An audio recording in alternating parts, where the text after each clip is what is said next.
don't compete anywhere between zero and a few $1,000,000 in revenue a year, right? Just don't compete. Why do you want to be a apple amongst apples? Go be an orange amongst apples. There's a problem really it really needs is when you compete and you look the same as other people, the only difference you have is price point. The challenge with that is at a certain point, you hit a price point that other people can sustain that price point and you cannot, and you go out of business. It just becomes like a race to the bottom. They go and copy all the steps that someone else is doing and everything from the way that they market their business to their email cycles and their social media. The problem with doing that is that you are like the tail end of the dog. You don't know where it's going.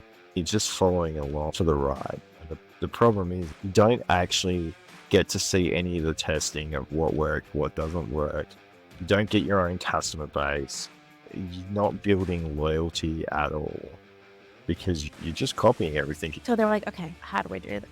And finally ended up going with the lowest penetration item, which is blotting paper. So for the gents listening, that's to get rid of like oil on the face. Whereas other skincare brands didn't focus on that because it was such a low commercial potential. But doing that gave them that in because nobody else was focusing on it. So they were getting on the shelves in the supermarket because this is our specialty. That's a great example because we're really focused in an area that someone else isn't playing with.